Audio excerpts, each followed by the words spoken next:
97.3 ESPN.com's Eagles and NFL Insider John McMullen was there last night, of course, covering it for 97.3 ESPN.com. And he joins us for another edition of Football at 4, where, we got a lightning-shortened game last night, thank God. But what did we learn from it? And, John, I guess to start off, we got more from the starters than I guess we anticipated last night. Yeah, well, yes and no. I mean, Carson wasn't out there. I kind of don't understand. That's what I was talking with Josh off there. I don't understand why you play any of them. You're going to play them for 8 plays. I don't know why Jason Peters, I think Alshon played 8. I don't understand what you're getting from that. But and if you're going to start the offensive line that was available, obviously Lane Johnson and Brandon Brooks weren't available, but everybody else played. And then you start to ask yourself, well, why is Cody Kessler out there in that instance? That was only for a couple series, but Josh is going to be the backup, Josh McCown, so why not play him with the starters? I don't know. A lot of strange things last night. And you're right. I mean, the best part was that it ended early. Well, let's get a couple of things that we did find out, or maybe, maybe muddied the waters a little bit. Number one, let's start with Josh McCown. You wrote about him. He shined last night. He had a tough start, but I always ask you around the trade deadline, hey, how come this guy can't get out there? This guy played 3 days and essentially seemed like he had the whole playbook at his disposal. Well, he didn't, but a couple things. I mean, he's not a normal guy. He's been playing for 18 years, so that's one of his strengths, and he's very smart, and he can pick up offenses very quickly. So I think he's an outlier from that perspective. That's number one. Doug said it was scaled back dramatically, the playbook, and he basically, as he described it, circled the plays he was comfortable with and understood, and Doug called the game off that. But yeah, to ramp up that quickly in essentially 3 practices, guy's really smart, and that's why the Eagles have him here. And that's what I wrote on 973ESPN.com. All of a sudden, they're very comfortable with the backup quarterback position again. And they were very uncomfortable with the backup quarterback position. So I think that's the biggest positive. And you kind of know, I mean, one of the reasons, and I talked about the Eagles reached out to Josh in July. Look, a lot of these veteran players don't want to go through the entirety of camp, and they can pick up things quicker. And he's one of them, and there's no question about it. But as I said, there's not a lot of guys who have his kind of experience and could pick things up as quickly as he has. All right. The other guy that I think stood out is obvious, J.J. Arcega-Whiteside. And we ask a question a lot in, when you're a coach, you'll say, do something that makes me find a way to use you. Has he done that? Is he putting more thought into how do we talk about with Goddard, how do I get, or is it just, is he Hank Baskett? Is he Paul Turner? Or no? Is there something? I'm just saying, is he doing it because it's preseason against bad talent, or is it something to say, yes, they need to find ways to get him back out there? Well, I think it's fair to say. I mean, he played a lot yesterday, and obviously the Ravens were the same way. They're not playing a ton of their key players deep into the game. So a lot of the production was against lesser players that aren't going to be on the Ravens. But this is a second-round pick. I mean, this is a high-level draft pick. The Eagles expect a lot from J.J. Arcega-Whiteside. I catch myself all the time. I got it. I'm on board. But, they expect a ton of them. It's just not early. And the only reason is because they have so many other good receivers and veteran receivers. And people will look at the red zone and see what he excelled at Stanford, and that's legitimate. But who are you taking off the field? So I think from that perspective we've talked about this a lot. It's a nice problem to have, but it is a problem. You have a lot of people you have to feed from an offensive perspective. So Doug has to divvy that out. And if he's on the field in key situations, somebody's got to come off the field. And who do you want off the field? So I think that's the bigger issue. Once you fast forward to 2020 and you start thinking about, well, Nelson Aguilar is set to be a free agent. Deshaun Jackson at that point will be another year older, 33 years old. Alshon Jeffrey's got a big salary cap number. Then you start talking about that's when you ramp up probably JJ. So barring injury, he's not going to get a ton of work, but he'll be the fourth receiver. And I always point to Jordan Matthews. Last season, he made some big plays, so he'll have some opportunities, but he's not going to get a ton of playing time only because the other guys in front of him who have been here are so talented. Corey Clement, he wasn't like, hey, oh my God, here's Walter Payton, but he definitely looked healthy. I thought he looked fast. I thought he hit the corner pretty good. I guess the Eagles wanted to get him some work to kind of say, all right, he seems to be back. Yeah, I think he certainly helped himself. I mentioned yesterday on the show, I mean, he was going to make the team. He was the fourth running back. I think the Eagles defaulted to him, and probably before they should have, and I think he proved some things, and now you kind of understand he sits alone there. I don't think any of it changed. It's just interesting the way the Eagles have handled some of the playing time, and I mentioned it before, the starters with Cody Kessler, which didn't make a lot of sense. And then the first 2 weeks, if you think about it, Doug didn't play anybody on offense except the running backs, Jordan Howard and Miles Sanders. And now in week 3, he essentially shut those two guys down and let Corey, who was finally ready to come back from his knee injury. So he was always part of the plan, but he did show some good things.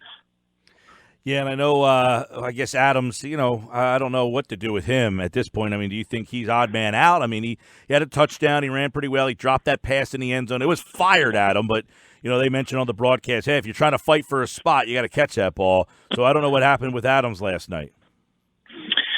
Yeah, I think the bigger problem with Josh is, are you going to keep 5? I don't think they're going to keep 5, and if they don't, he really doesn't have it pass to the 53-man roster. And then from that standpoint, you kind of hope he gets through waivers, and if that's the case, you bring him back to the practice squad, and hopefully if you need him at some point down the road, he's there. So I think that's the likely scenario at running back. It's tough with this team because of the short-term injuries and so many players that you might have to carry on the 53. I don't think you can afford the luxury of a fifth running back. All right, let's go to the offensive line. And, I was trying to zone in on Mailata last night a lot. He was over at right tackle. Dillard looked, pretty solid. He had a couple little hiccups there. But that was the starting offensive line for the most part last night. What'd you see up front? Well, I mean, it was short and sweet for the three main guys, and that's Jason Kelsey, Jason Peters, Isaac Seumalo. And then Big V is at right guard. And has really performed well, I think, better than people expected moving inside at guard. Moving forward, that has more to do with whether Brandon Brooks is ready to go by week 1 or not, and I think that's going to be a photo finish. And then right tackle Lane Johnson said last night he'll be ready to go week 1. There's no concern over that. So I don't know. You look at Dillard, and I've talked about him a lot. That was probably his worst performance, and a lot of it had to do with Sean Hockley. I mean, I think there were 15 flags. I think he got flagged twice. It was just one of those ugly preseason games. They're throwing flags every other play. Mailata continues. He played all 60 snaps, so I don't know if they would have taken him out. I assume they would have if they finished the game at some point and gave somebody else, maybe Toth, a chance at right tackle, but who knows what would have happened. And that's what he needs. I've talked about it a lot. No matter how many times Brian Baldinger won his session, Well, Tucker said on the broadcast last night that this guy's going to be a starter in this league. Now, yeah, maybe in year 4, but not now. He's a project. The Eagles knew he was a project when they drafted him. It was a 3-year project, and they're in year 2, and everything is going fine. By the way, these guys are just trying to skip steps. The Eagles like him a lot, but they're trying to skip steps, and the Eagles are not trying to skip steps. Remember, he never played an organized down of football at the high school level. He's from Australia. He's a rugby player. He never played college football. The first time he stepped on the field at the Novaterra Complex last year, took a first rep of practice. That was the first time he ever did it. It is a long-term project, and these guys, bless them, but they're trying to skip steps. John, let's look at a couple other guys you listed in the Bulls, the Bears, which it's funny. McKinnon, at one point, he got roasted, and I tweeted, something tells me McKinnon's not going to make this team. I don't know that McKinnon, if he was the best player on the field last night, had a shot to make the team. Not to mention, all the traffic that we've talked about a lot at corner. No, I mean, he didn't have a chance to make the team, but it was not. He certainly has a chance to make the practice squad, and that didn't help him the way he performed last night. And it's one of those things. But he has been really good at times in training camp, and I wouldn't, necessarily put a stake in him for making the practice squad. But he was never in the mix for the final 53 anyway. Right. But you never like to see somebody perform the way he performed, and it's obviously going to hurt a little bit. But I think, and we've talked about this a lot, I think how he's performed in practice means more. And he's been up and down, but he's been more good than bad. It was just a tough night for him. Yeah. What about Douglas last night? We've talked a lot about how there's going to be an odd man out or two almost on every single play. If you were looking at Douglas last night and saying, hey, prove to me I need to put you on the field, did he do that? No. But, I mean, that's another one. There's a couple things with this team. My lot is one, and I just kind of mentioned skipping steps. And I wouldn't say it's a large group, but it's a small group that believes Rasul Douglas should play over Ronald Darby and don't understand that Jim Swartz has to scheme around Rasul, who's kind of a zone corner, so he can't do as many things that he would like to do.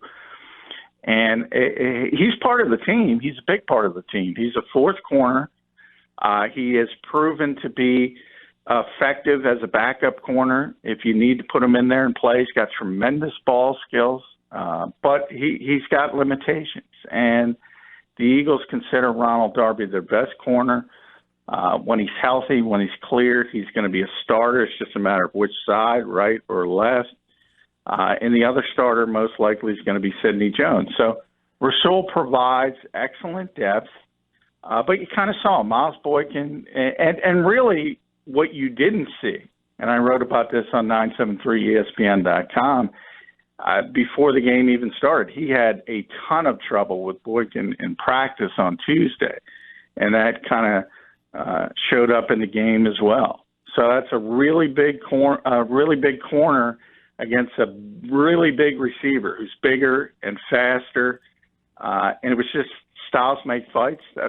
That clearly is a bad matchup for Rasul Douglas. What'd you think of the Eagles' starting defense? I thought it was okay. I mean, they gave up the one big play. That was really it. So I think as a whole, but I also point out, was it the starting defense? Because there's four guys who weren't out there: Fletcher Cox, Derek Barnett, Nigel Bradham, Ronald Darby. So that's the positive point. And those are four really good players. Fletcher, no doubt he's going to be there week one. Derek Barnett, no doubt he's going to be there week one. The other two, a little iffier. But when those four get back, then you start cooking with some gas. What did you think of the linebacking spot? Like, if Bradham's out, did Fort help out himself last night? Did anybody say, all right, yeah, are you still that going to be a spot that is going to be a constant question mark? Yeah, I think that's one of the weakest parts of this team, even when Nigel's completely healthy, and Camus. People forget about Camus, Grugier-Hill. Those are the two top linebackers, and they're both out right now. So that's part of it. But again, that's probably one of the weakest parts of this team, even when those two are out there. So when you're down to Nate Gary and LJ Fort, it's not optimal, but they've shown some things, and remember, they're reserve players. So as reserve players, they're solid. They're good to have. When they have to play a lot, they're probably going to get exposed. And Zach Brown's a little bit different because that guy can play, but he's a sort of an old school linebacker. If this were a different era, you'd be really happy with Zach Brown, but nobody runs the football. Certainly early in the season, nobody runs the football. Everybody wants to spread you out, and the game has kind of evolved to the point where guys like Zach Brown are kind of dinosaurs. Yeah. Well, what about Hall? He had been a guy that we had said, look, if he doesn't make the team based on what he's done in the preseason, then these games really are out the window. But last night, what'd you think of his opportunity to make the team? Well, he's their fourth best defensive end, and it's not particularly close. So, this to me is something to keep an eye on, because this will tell you a lot about Howie Roseman, because let's be honest. Back-to-back fourth-round picks, you have Josh Sweat, you have Sharif Miller, and they're not as good as Deshaun Hall. Now, Hall was a third-round pick, right? Yeah, but he was a third-round pick in Carolina. So it's not the same. And we talk about it. It's not just Howie Roseman. It's all over the league. Guys default to their draft picks more early than late. Deshaun's a perfect example, because at some point the benefit of the doubt runs out for everybody. There's no question Sharif Miller is going to get the benefit of the doubt as a rookie this year. How long does it last for Josh Sweat? I think it'll last another year. I think ultimately this team is going to keep 6 defensive ends, and Deshaun's one of them. But if they don't keep him, that tells you something about Howie Roseman. Well, because Hall's been very productive. But last night, he was up and down. He was sitting for a little bit there, so we'll see where he ends up, how he ends up helping. I talked about the other day. He's like Steven Means, who used to be all over the place in the preseason.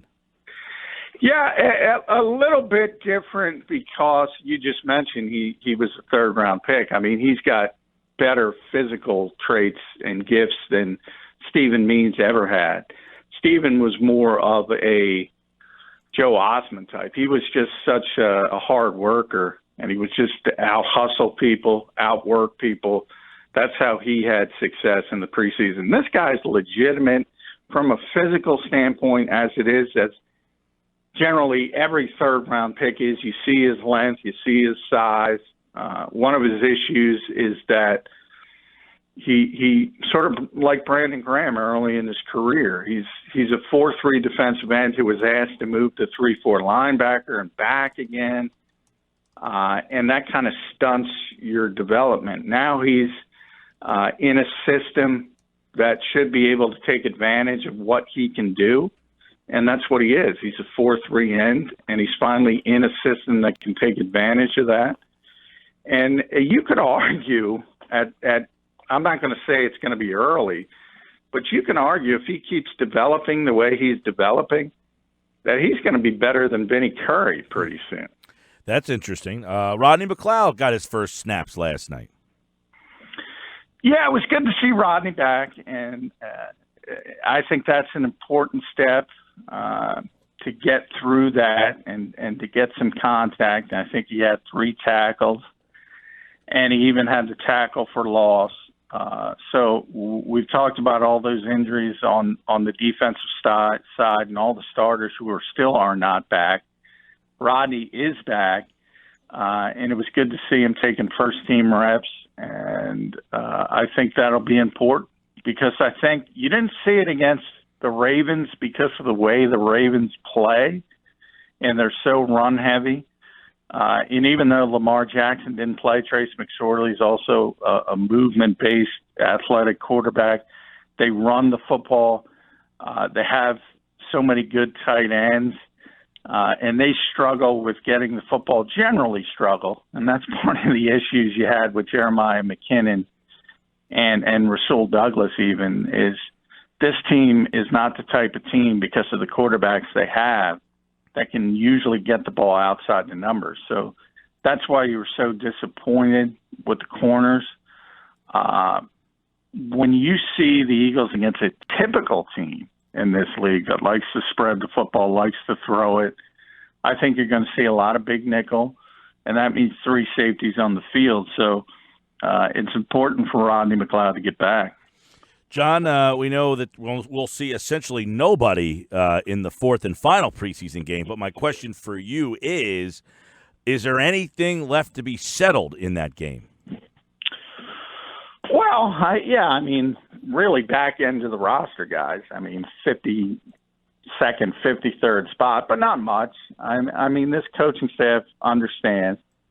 And I just tweeted that we've had this debate throughout the summer. How important are these preseason reps? And I think you saw another key piece of evidence. If they were important, Doug Peterson and John Harbaugh would have forced the issue and forced them to wait out the Lightning. And trust me when I say this, nobody wanted to cancel that game quicker than Doug Peterson and John Harbaugh. As soon as they were leaving the field, you knew it was over because they were not coming back out. So we've had that discussion, and you saw it again last night. They pretty much made their decision. So not a ton is going to change in week 4 preseason. All right. Anybody make the team last night? Anybody seal their fate? No. You can't. You know, I remember the Tim Tebow game when Chip Kelly was still here. Yep. In the 4th preseason game, and he really played well, and Matt Barkley really played poorly. Yeah. And everyone, I shouldn't say everyone, people in the know knew what was going to happen, but everyone was saying Tim Tebow is going to make the team, and they brought him here for a reason. And what happened is both Tim Tebow and Matt Barkley got cut, because what you didn't see is in practice, Tim was throwing it over the hedges at the NovaCare complex. So it wasn't going to matter what he did against the Jets in a meaningless preseason game. So just a quick retort to that, like, isn't there something, though, that some guys just perform better in games than they do in practice? Yeah, there is certainly so-called game players, and it's generally when you're talking about veteran guys, I think that's true. Some guys maybe aren't the best practice players, and they show up on game day, but you can't be the 53rd guy on the roster if you're not showing up for practice. So that's more of sort of for star players, and coaches don't like it. If star players are not practicing well and all of a sudden they show up. But you also have to be realistic about it. I'll go back to Jimmy Johnson. He would always say, I'll treat you all fairly, but not necessarily the same. What he was talking about is if you're a superstar, you get a longer rope. If you're a really good player, if you don't perform in practice and you show up in preseason games as a back end of the roster player, it's not going to help you. All right, football at 4. John McMullen here on the Sports Bash Live, 97.3 ESPN. Eagles, one preseason game left before they start against Washington. We won't see Carson Wentz and most likely nobody else. And we'll have, of course, coverage of next week and what changes. Who knows? Maybe there's a trade. Maybe Howie does something crazy between now and then. But it seems that the preseason will be a little quiet now the rest of the way because the third preseason game is now behind us. All right, John, of course, you could check out John on the Pete Thompson Show tomorrow morning with the latest as they get ready to close out this preseason against the Jets on Thursday. Thanks, pal. All right. Thanks, Mike. Yeah, man. Johnny Mac in the house at JF McMullen.